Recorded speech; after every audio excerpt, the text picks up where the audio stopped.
Hello students, हम लोगों ने अब तक जो किया था चैप्टर 1 ज्योग्राफी रिसोर्सेज को कर रहे थे। तो मैंने आपको बता चुकी हूँ कि रिसोर्सेज क्या होते हैं, कितने टाइप्स के होते हैं, उनको डिफ़ाइन कर चुके हैं हम लोग। और हम लोग जो सस्टेन डेवलपमेंट है उसको भी देख चुके हैं, एजेंडा 21 देख चुके हैं।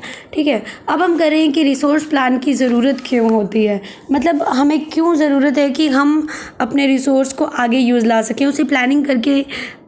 वो तो आपको बता ही चुकी है कि भाई क्योंकि हम इतना ज़्यादा उसको यूज़ कर रहे हैं कि आगे आने वाले टाइम में हमारी जो फ्यूचर जनरेशन है उसको वो सब नहीं मिलेगा। लेकिन हमें और क्या ऐसी नीड है कि हम उसे अच्छे से उसको प्लान करके कैसे यूज़ कर सकते हैं। तो उसके लिए आप एक बात समझ लीजिए कि इंडिया में इतनी डाइवर्सिटी है, जोग्राफिकली भी बहुत डाइवर्सिटेड एरिया है इंडिया, क्योंकि इंडिया में जो है अनइक्वल और अनइवन डिस्ट्रीब्यूशन मिलता है रिसोर्सेज का। जैसे आपको एग्जांपल आपकी बुक में ही दे रखा है, पेज नंबर 4 पे देखेंगे ऊपर रिसोर्स प्लानिंग में, तो उसमें दे रखा है for example the states that Jharkhand, Chhattisgarh and Madhya Pradesh are rich in mineral and coal deposit. यानी इन जो एरियाज़ मैंने बताए हैं, झारखंड, छत्तीसगढ़, मध्य प्रदेश, इनमें मिनरल और कोल बहुत सारा मतलब खूब है।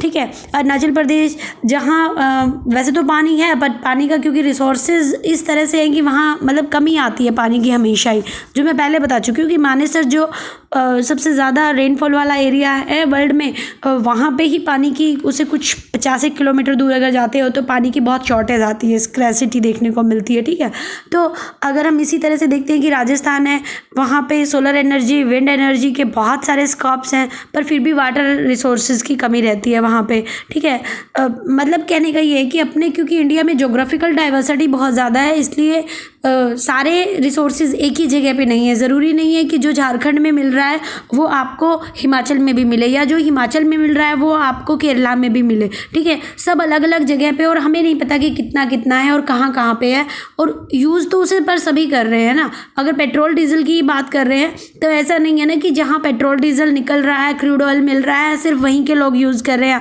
ओवरऑल इंडिया के लोगों को उसकी ज़रूरत पड़ती है। ठीक है, चलिए अब हम कह रहे हैं कि स्टेप्स कौन कौन से हैं जिनसे कि रिसोर्स मतलब को रिसोर्स प्लानिंग करने के जो इंडिया में हमने स्टेप्स करने हैं वो देखते हैं हमने किस किस तरह से रिसोर्स की प्लानिंग कर रखी है। तो 3 स्टेप्स हैं जिनसे हम रिसोर्स को प्लान करके चलते हैं। मैंने बता दिया ना प्लान करने की ज़रूरत क्यों है, क्योंकि अनइक्वल डिस्ट्रीब्यूशन है, इसकी वजह से उसे प्लान करके चलना पड़ता है ताकि सभी लोगों को उनकी नीड फुलफिल हो सके, सभी लोगों को रिसोर्स मिल सके। ठीक है, आगे है कि 3 स्टेप्स कौन कौन से हैं। तो फर्स्ट स्टेप जो इन्होंने दिखाया है वो है identify resources in qualitative and quantitative term. मतलब सबसे पहला काम हमें क्या करना होता है कि हमें ये पता करना होता है कि रिसोर्सेज कहाँ हैं और कितने हैं और किस क्वालिटी के हैं। ठीक है, तो ओवरऑल आप ये कह सकते हो कि इंडिया में भी इस टाइप के सर्वे हो चुके हैं और होते भी रहते हैं कि कहाँ कहाँ पे कौन कौन से रिसोर्सेज हैं और किस किस क्वालिटी के हैं और कितनी क्वांटिटी में है, कितनी मात्रा में वो अवेलेबिलिटी है। ठीक है, सेकेंड स्टेप होता है इन्वॉल्विंग ए प्लानिंग स्ट्रक्चर। मतलब देखो हमें पता चल गया कि कितना क्वांटिटी में, अगर हम मान लें अपने घर के नीचे ही कितनी क्वांटिटी में सोना है या क्रूड ऑयल है, मतलब जो भी चीज़ है। ठीक है, अब उसे निकालने के लिए एक स्पेशल प्लान बनाया जाता है कि उसको किस तरह से कौन से ऐसे तरीके अपनाएंगे जिससे कि कौन सी ऐसी टेक्निक्स लेंगे, कौन सी ऐसी स्किल यूज़ करेंगे जिससे कि हम उसको मतलब निकाल सकें। कहाँ से?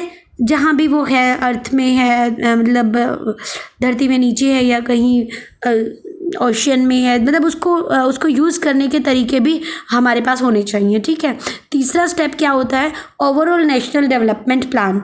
अब देखिए हमें पता है कहाँ पे कितना है, हमने पहले ये प्लान बनाया कि कहाँ पे कितना रिसोर्स है उसका पता लगाया, उसके बाद हमने उसे निकाल लिया वहाँ से। ठीक है, मतलब न्यू टेक्नोलॉजीज़ यूज़ करी, ठीक है, उसे इम्प्लीमेंट करा और हमने वो अपना जो हमारे रिसोर्स थे उसको निकाल लिया। तीसरा स्टेप क्या करते हैं, matching the resource development plan with overall national development. देखिए, जब हमारे पास कोई रिसोर्स है, फिर हमने उसको यूटिलाइज़ कर लिया है, हमने उसे निकाल लिया है और अब हम उसे क्या कर रहे हैं, अपने नेशन की डेवलपमेंट के लिए यूज़ कर रहे हैं। जैसे एग्जांपल ही दिया था मैंने आपको पेट्रोलियम का, कि अगर हमारे पास पेट्रोलियम है तो हम उस पेट्रोलियम का क्या कर रहे हैं, यूज़ कर रहे हैं। किस तरीके से सारा मतलब सभी जगह पे उनको यूज़ किया जा रहा है।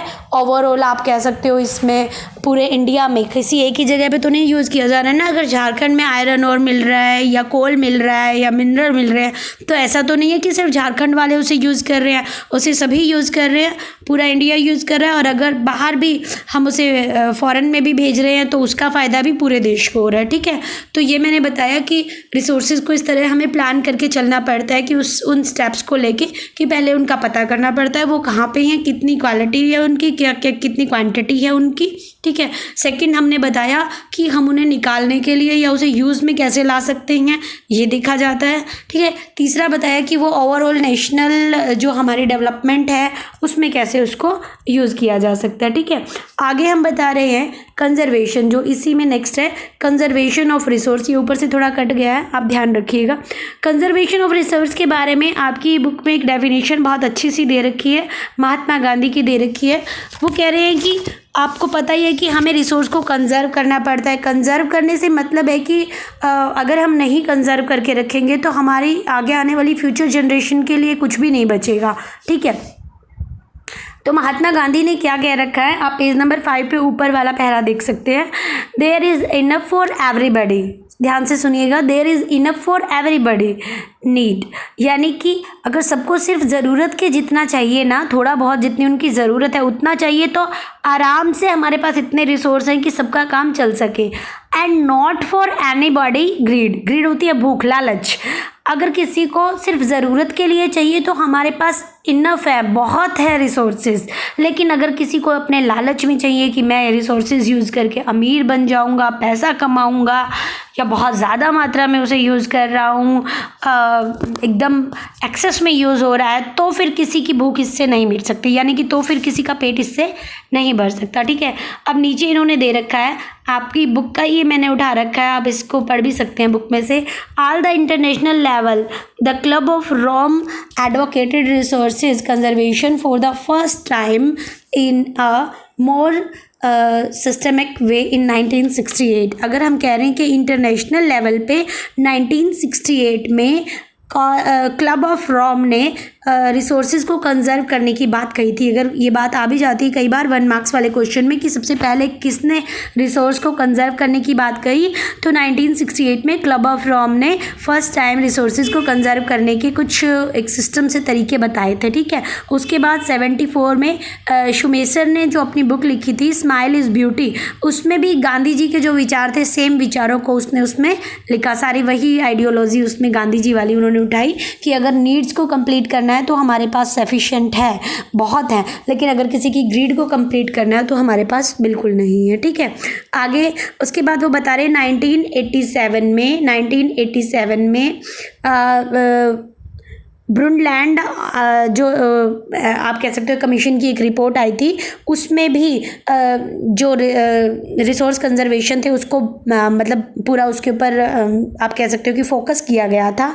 ठीक है, और आपको बता ही चुके हैं कि जो मैं पीछे आपको चैप्टर में बताया था सस्टेनेबल डेवलपमेंट जो हमारी है, कि हमने सस्टेनेबल डेवलपमेंट का तो आप पढ़ चुके हो ना, अभी बताया था कि रियो डी जेनेरो की जो ब्राज़ील में एक मतलब रियो डी जेनेरो की ब्राज़ील में जो एक अर्थ समिट हुआ था 1992 में, उसमें तो ये आप कह सकते हो कि एजेंडा 21 ही पास हुआ था जिससे कि हम कंजर्वेशन कर सकते हैं रिसोर्सेज की।